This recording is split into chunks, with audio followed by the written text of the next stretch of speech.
మరి మేధావులనే వారికి, మహాత్ములనే వారికి ఎవరికి లేనటువంటి ఒక గొప్ప ప్రత్యేకత యేసు క్రీస్తు ప్రభులో ఉంది. కాబట్టి యేసుని నమ్మితే మోక్షం దొరుకుతుంది, యేసునందు విశ్వసిస్తే మరి పరలోకం దొరుకుతుందనే శుభవార్తని తెలియజేయడానికి ఈ యొక్క ర్యాలీ నిర్వహిస్తున్నాం. కాబట్టి యేసు రక్షకుడు, యేసు పరలోకం ఇచ్చే దేవుడు, యేసు పాపములు క్షమించే దేవుడు, యేసు నిత్య రాజ్యం అనుగ్రహించే దేవుడు. ఈ యొక్క శుభవార్తను మీ అందరికీ తెలియజే. ఈ యొక్క ప్రపంచంలోనికి పాపము ప్రవేశించింది ఆ మొట్టమొదటి మానవుని ద్వారా.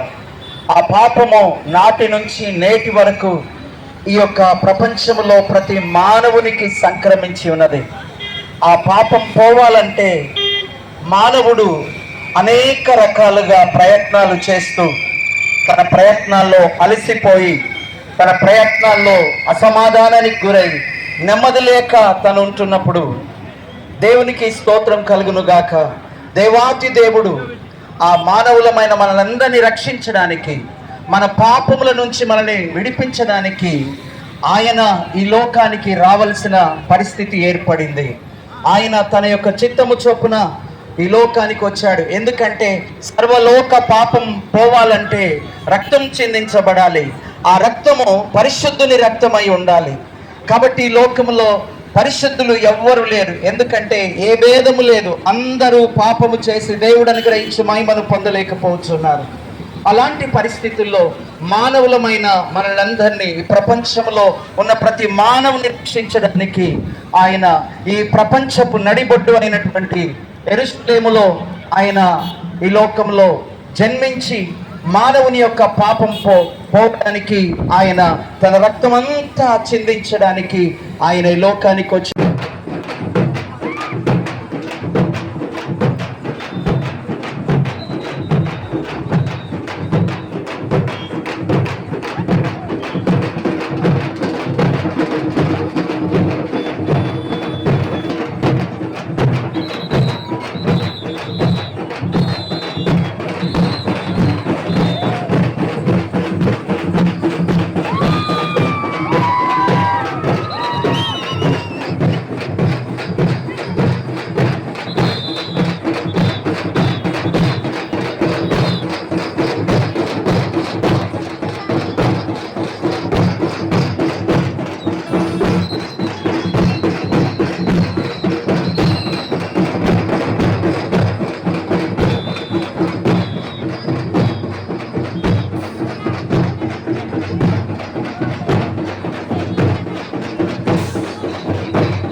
నీ బిడ్డలందరూ నీ స్వర్గానికి వారసులవడానికి సాయం దయచే.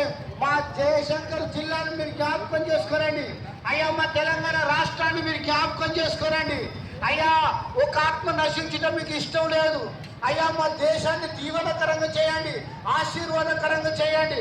మా దేశం ఇతర దేశాలు పట్టణంలో ఒక ఘనమైనటువంటి కార్యక్రమాన్ని జరిగించుకోవడానికి దేవుడు మనకి విధమైనటువంటి ఐక్యతను కలుగజేసి నడిపించబడుతున్నటువంటి దేవునికి వందనాలు చెల్లించుకొనిచున్నాం. కాబట్టి యేసుక్రీస్తు అనగా ఏమిటంటే ఆయన రక్షకుడు. యేసు అనగా రక్షకుడు. ఎలాంటి వ్యక్తినైనా రక్షించగలిగిన సమర్థునటువంటి వారు యేసుక్రీస్తు వారు. నీకు అసాధ్యమైన దానిని సాధ్యపరిచేటువంటి శక్తిమంతుడు యేసుక్రీస్తు వారు. కాబట్టి ఎలాంటి పాపముల నుంచైనా సరే బయటికి తీసుకొచ్చే శక్తిమంతుడు యేసుక్రీస్తు వారు. అసాధ్యమైనటువంటి వ్యాధిని స్వస్థపరచగలిగినటువంటి వాడు యేసుక్రీస్తు వారు. కాబట్టి యేసు అనగా రక్షకులు. ఆయన ఈ లోకాన్ని రక్షించడానికి యేసుక్రీస్తు లోకానికి 2000 సంవత్సరాల క్రితమే వచ్చారు. కాబట్టి దయచేసి దాన్ని గమనించిన వారు, ఆయన్ని స్వీకరించిన వారు ఎలాంటి పరిస్థితుల్లో ఉన్నా రక్షించబడతారు. ఎందుకంటే ఆయన రక్షించడానికి వచ్చారు. ఆయనను మనం వాడుకోవాలి, ఆయన మనం చేర్చుకోవాలి, ఆయన మనం వెంబడించాలి. అలాంటి వ్యక్తులకి గొప్ప రక్షణ, కుటుంబానికి రక్షణ, కుటుంబంలో సమాధానం, ఐక్యత, నెమ్మది, తృప్తిని, ఆరోగ్యాన్ని, బలాన్ని, శక్తినిచ్చేటువంటి వారు యేసుక్రీస్తు వారు.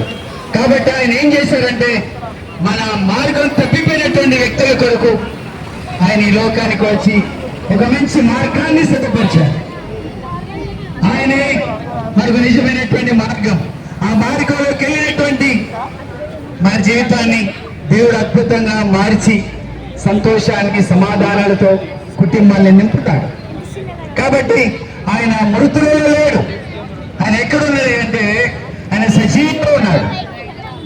ఆయన సజీవుడు కనుక జీవుల మధ్యలో ఉంటాడు, మృతులలో ఉన్నాడు. మరియా సమాధిలో వెతుకుతుంది, యేసుక్రీస్తు వారిని సమాధుల్లో వెతుకుతే ఆయన దొరకడు. ఆయన ఎక్కడ ఉంటాడంటే ఆయన సజీవుడు కనుక గలిలయ పట్టణానికి వెళ్ళారు. ఆయన సజీవుల మధ్యలో ఉన్నారు. ఆయన దొరకబెట్టుకోవాలంటే సజీవుల మధ్యలోకి వెళ్ళాలి. ఆయన యందు విశ్వాసం ఇచ్చిన వారి దగ్గరికి వెళ్ళాలి. ఆయనను ప్రకటిస్తున్న వారి దగ్గరికి వెళితే ఆయన మనకు దొరుకుతారు. ఆయన దొరకబెట్టుకుంటే మన జీవితం ధన్యం.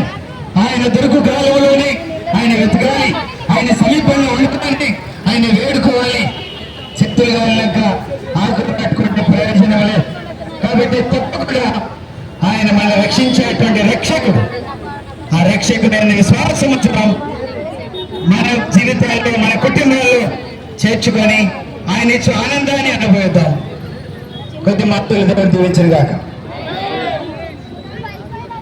మరణము గెలచిన జయ యేసు, మరణము ఓడెను జయ యేసు, మరణము గెలచిన జయ యేసు, మరణము ఓడెను జయ యేసు, పరమ బలము సగు జయ యేసు, పరమ బలము సగు జయ యేసు.